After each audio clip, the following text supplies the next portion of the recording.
Hello दोस्तों, पवन teaching centre में आपका स्वागत है। पेन पेपर हाथ में है और 10वां के ज्योग्राफी के बुक साथ में है, तो बने रहे पवन टीचिंग सेंटर के साथ, पढ़ते नहीं आगे बढ़ते रहे। जैसा कि आपको दिखाई दे रहा हो, इसके पहले हम लोग वन और संसाधन किए थे।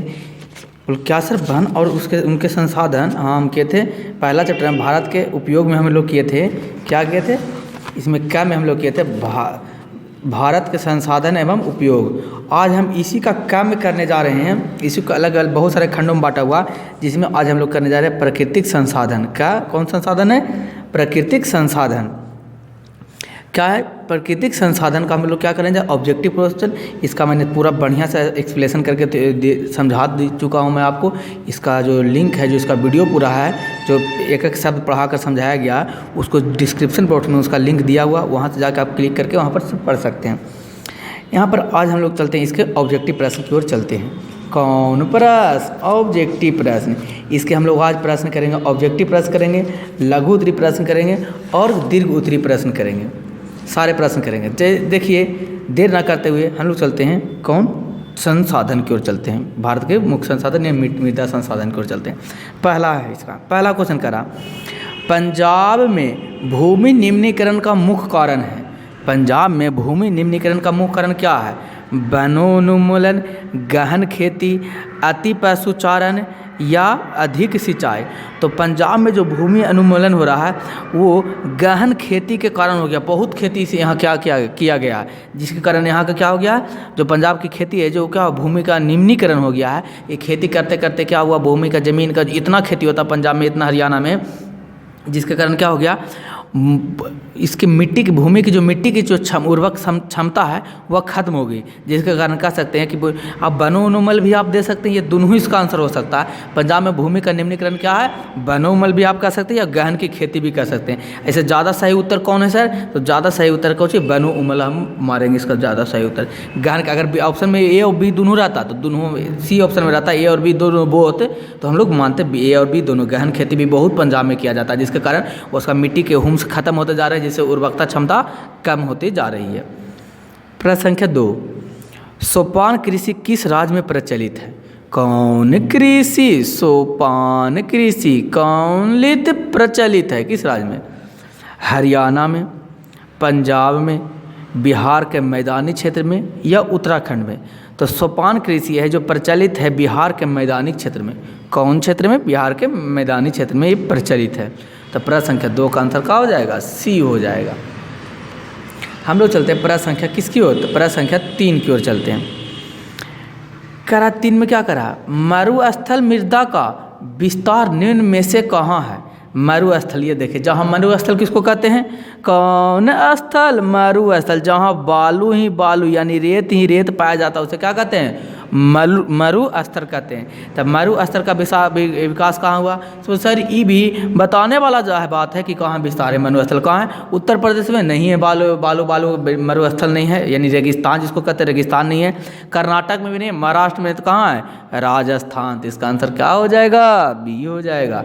मरुस्थल मृदा का विस्तार कहाँ है? तो राजस्थान में है। कौन देने योग्य बात? ध्यान देने योग्य बात। प्रश्न संख्या 4, मेढक के प्रजनन को नष्ट करने वाला रसायन कौन है? किसके प्रजनन को? मेढक के प्रजनन को नष्ट करने वाला रसायन कौन है? Option number A, benzene, urea, एंड्रीन या फास्फोरस। तो मेढक के प्रजनन को नष्ट करने वाला क्या है? एंड्रीन है। क्या होता है, मिट्टी में जब हम रसायन छींटते हैं तो इसमें एंड्रीन नामक पदार्थ होता है। एंड्रीन नामक, जब मिट्टी में मृदा में एंड्रीन नामक पदार्थ बढ़ जाता है तो क्या होता है, मेढक के प्रजनन क्षमता कम जाती है, जिससे मेढक क्या होता है, मेढक का जन्म ज़्यादा नहीं हो पा जाता है। किसके कारण? एंड्रीन के कारण। किसके कारण? एंड्रीन के कारण। प्रश्न संख्या 5, करा काली मृदा का दूसरा नाम क्या है? कौन मृदा? काली मृदा का कौन नाम? दूसरा नाम क्या है? ऑप्शन ए, बलुई मृदा, बी रेगुनी मृदा, सी लाल मृदा, डी पर्वतीय मृदा। तो काली मृदा का दूसरा नाम क्या है? तो काली मृदा का दूसरा नाम रेगुनी मृदा है। कौन, यानी काली मिट्टी को और किस नाम से जाना जाता है? क्वेश्चन ऐसे भी आपको पूछ सकता है। तो काली, जवाब होगा काली मिट्टी को रेगुनी मिट्टी के नाम से भी जाना जाता है। इसके ऑब्जेक्टिव में आपके कितने प्रश्न थे? 5 प्रश्न थे। जो पांचों प्रश्न को हम लोग कर चुके हैं। अब आके देखिए आगे लघु उत्तरी प्रश्न। कौन उत्तरी प्रश्न? लघु उत्तरी प्रश्न। पहला प्रश्न है, जलोढ़ मृदा में के विस्तार वाले राज्यों के नाम बताएं। इस मृदा में कौन कौन सी फसलें लगाई जाती है? जलोढ़ मृदा के विस्तार वाले राज्यों के क्या बताएं? नाम बताएं। इस मृदा में कौन कौन सी फसलें लगाई जाती है? तो देखते हैं कौन सा है। इसका उत्तर मैं प्रिंट करवा के रख चुका हूँ, इसे टाइपिंग करवा के इस तरीक़ा से मैं आपको बताने का प्रयास करता हूँ। देखिए प्रश्न क्या है। प्रश्न आपका है लघु उत्तरी प्रश्न है। लघु उत्तरी प्रश्न क्या है? जलोढ़ मृदा के विस्तार वाले राज्यों के नाम बताएं। इस मृदा में कौन कौन सी फसलें लगाई जाती है? तो देखते हैं जलोढ़ मृदा के नाम कौन कौन से, यानी कहने वाला कहाँ कहाँ जलोढ़ मृदा पाई जाती है। तो जलोढ़ मृदा का हो गया, जलोढ़ मृदा के विस्तार निम्न इस प्रकार है, या निम्न राज्यों में है। यहाँ पर क्या लिखिएगा? जलोढ़ मृदा के विस्तार निम्न राज्यों में। यहाँ पर आप इसलिए खाली है, यहाँ पर लिखिएगा जलोढ़ मृदा का विस्तार निम्न राज्यों में है। कौन कौन? बिहार, उत्तर प्रदेश, राजस्थान, गुजरात, तमिलनाडु, कर्नाटक, असम, बंगाल इत्यादि राज्यों में जलोढ़ मृदा का क्या है? विस्तार है। इस मृदा में कहा कि इस मृदा में कौन सी फसल लगाई जाती है? तो इस मृदा में गन्ना, चावल, गेहूँ, मक्का, दलहन इत्यादि फसलें उगाई जाती है। कौन फसलें उगाई जाती है जी? इत्यादि फसलें उगाई जाती है। ये आपका लघु उत्तरी प्रश्न का पहला प्रश्न था। अब हम लोग चलते हैं प्रश्न संख्या 2 की ओर। देखिए प्रश्न संख्या 2 क्या करा। समुच्च कृषि से आप क्या समझते हैं? कौन कृषि? समुच्च कृषि से आप क्या समझते हैं? इसका उत्तर हो जाएगा पहाड़ी ढलानों। कौन ढलानों? पहाड़ी ढलानों पर जल के तेज बहाव से बनने के लिए सीढ़ीनुमा ढाल बनाकर की जाने वाली खेती को समुच्च कृषि कहते हैं। इससे मृदा अपरदन को रोका जा सकता है। करा कि समुच्च कृषि किसे कहते हैं? तो पहाड़ी ढलान वाले को क्या किस तरीक़ा से बनाया जाता है? इस तरीक़ा से, इसे पहाड़ी है, इस तरीक़ा से सीढ़ीनुमा बना देगा। सीढ़ीनुमा, इससे क्या होगा? रुक जाता है। इसको कौन खेती कहते हैं? समुच्च कृषि कहा जाता है कि मिट्टी यहाँ से गिरेगा तो यहाँ पर रुकेगा, यहाँ पर रुकेगा, पूरा ढल नहीं जाएगा। इससे ढलनुमा तेज बहाव के बचने वाले से लिए सीढ़ीनुमा ढाल बनाकर बनाए जाते हैं। उसे क्या कहते हैं हम लोग? उसे समुच्च कृषि कहते हैं। प्रश्न संख्या 3 की ओर हम लोग चलते हैं। देखिए प्रश्न संख्या 3 क्या कह रहा। प्रश्न संख्या 3, पवन अपरदन वाले क्षेत्र में कृषि की कौन सी पद्धति उपयोग मानी जाती है? पवन अपरदन मतलब जहाँ वैसा मिट्टी के जो खेत हवा यानी कि वायु से, पवन मतलब कुछ वायु से, पवन टीचिंग सेंटर बोले सर हम कि हाँ, लेकिन यहाँ वायु से आएगा। वायु से क्या हो जाए? अपरदन हो जाए। पवन अपरदन वाले क्षेत्र में कृषि की कौन सी पद्धति उपयोग में मानी जाती है? तो इसमें क्या हो जाए? इसके उपयोग में यह माना जाएगा कि इसमें हो जाए, क्या हो जाए? हवा चलेगा तो जितनी भी मिट्टी खाली क्या हो जाएगी? उड़ जाएगी। जैसे देखते हैं गर्मी के मौसम में हवा चलता है तो धूल उड़ते हैं, उसी को मृदा अपरदन कहते हैं। मिट्टी क्या होता है? एक स्थान से उड़ के दूसरे स्थान तक चला जाता, उसे पवन अपरदन कहते हैं। तो ये करा वहाँ पर कौन सा उपयोगी होता है खेती? तो पवन अपरदन वाले क्षेत्र में पट्टिका कृषि श्रेयस्कर, जो फसलों के बीच घास की पट्टियाँ विकसित कर की जाती है। कौन कृषि होती है जी? पट्टिका कृषि से श्रेयस्कर होता है। ठीक है, कितना था? प्रश्न संख्या 3 का आपका उत्तर था। चलते हम लोग प्रश्न संख्या कितनी की ओर? 4 की ओर। कौन संख्या? प्रश्न संख्या कितना? 4। देखते प्रश्न संख्या 4 क्या कर रहा है। जैसा कि दिखाई दे रहा है आपको, भारत के किन भागों में डेल्टा का विकास हुआ है? वहाँ की मृदा, टाइपिंग मिस्टेक है, मृदा लिखा हुआ है। मृदा की क्या विशेषताएं हैं? उत्तर, गंगा नदी द्वारा पश्चिम बंगाल में महानदी, कृष्णा, कावेरी और गोदावरी नदियां द्वारा पूर्वी तटीय मैदान में डेल्टा का निर्माण हुआ है। इस क्षेत्र में जलोढ़ मिट्टी पाई जाती है।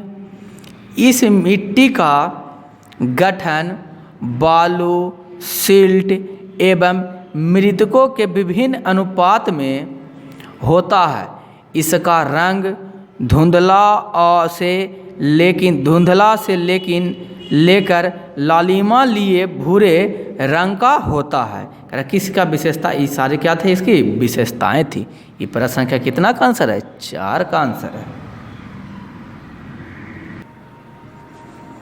प्रश्न संख्या 5, फसल चक्रण मृदा संरक्षण में किस प्रकार का सहायक है। उत्तर, 2 धान फसलों के बीच एक दलहन की फसल को उगाना फसल चक्रण कहलाता है।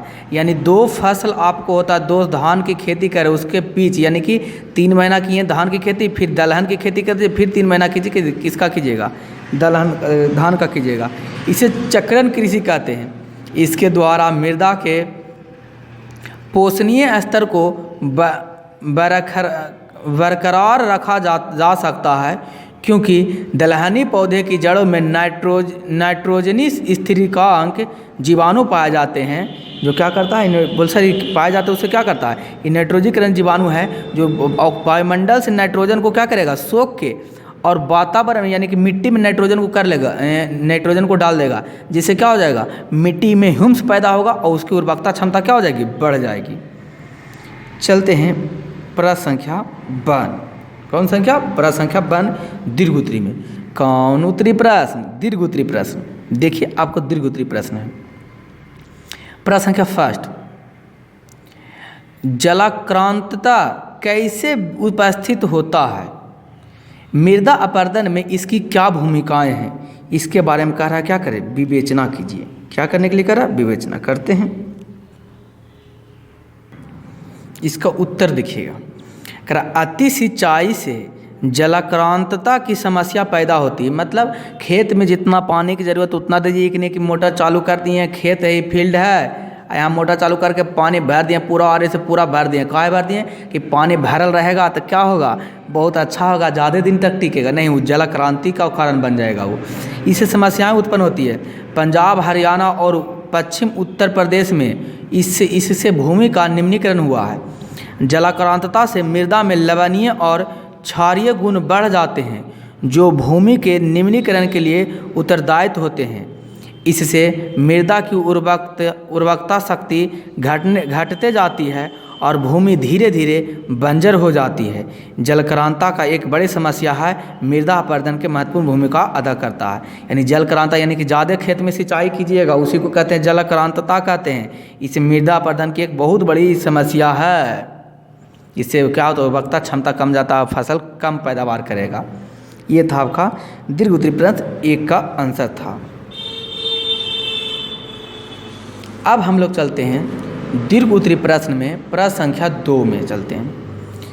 कहा मृदा संरक्षण पर एक निबंध लिखिए। कहा मृदा संरक्षण पर एक क्या लिखिए, निबंध लिखे। कहा था थोड़ा सा तो ज़्यादा लिखाएगा ही, बोल बिल्कुल लिखाएगा सर। हम चलिए समझते हैं। कहा मृदा पारितंत्र का एक महत्वपूर्ण घटक है। यह न केवल पौधे के विकास का माध्य है, बल्कि पृथ्वी पर विविध जीव समुदायों का पोषक भी करता है। मृदा में निहित उर्वरकता मानव के आर्थिक क्रियाकलापों को प्रभावित करता है और देश की नियति का भी निर्धारण करता है। मृदा निर्माण एक लंबी अवधि में पूर्ण होने वाली जटिल प्रक्रिया है। इसके नष्ट होने के साथ संपत्ति एवं संस्कृति दोनों ध्वस्त हो जाते हैं। दोनों क्या हो जाते हैं, ध्वस्त हो जाते हैं। मृदा का अपने स्थान से विविध क्रियाओं द्वारा स्थानांतरित होने पर यहाँ पर देखिए टाइपिंग मिस्टेक है, होने पर भू संरक्षण कहलाता है। यह मृदा की एक बहुत बड़ी समस्या है। मृदा का संरक्षण कई कारणों जैसे वायु, जल के तेज बहाव से, जलाक्रांतता से, अति पशुचारण से, खनन, रसायनों का अत्यधिक उपयोग जैसे मानवीय अनुक्रियाओं द्वारा होता है। वृक्षारोपण, पट्टिका कृषि, फसल चक्रण, समोच्च कृषि इत्यादि द्वारा भू संरक्षण को रोकना मृदा संरक्षण का मुख्य तरीका है। वृक्षारोपण मृदा संरक्षण की सबसे बड़ी शर्त है, जिससे मृदा को बाधा पहुंचाती है और इसकी पत्तियों से प्राप्त ह्यूमस मृदा की गुणवत्ता को बढ़ाने में सहायक होती है। रासायनिक खाद की जगह जैविक खाद का उपयोग करना मृदा संरक्षण में भी क्या होता है, सहायक होता है। ये क्या था, ये आपका प्रश्न संख्या 2 का उत्तर था, आंसर था।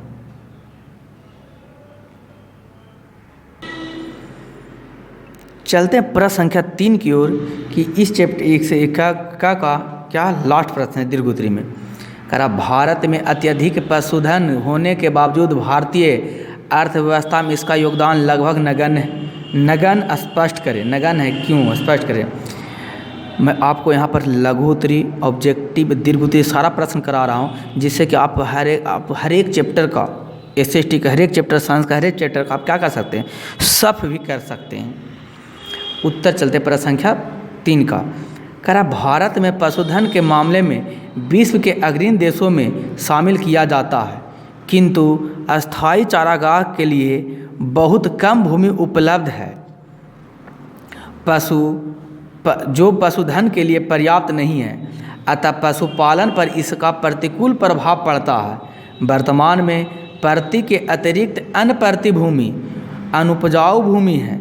ऐसे भूमि में 2-3 वर्ष में अधिक से अधिक 2 बार बोया जा सकता है।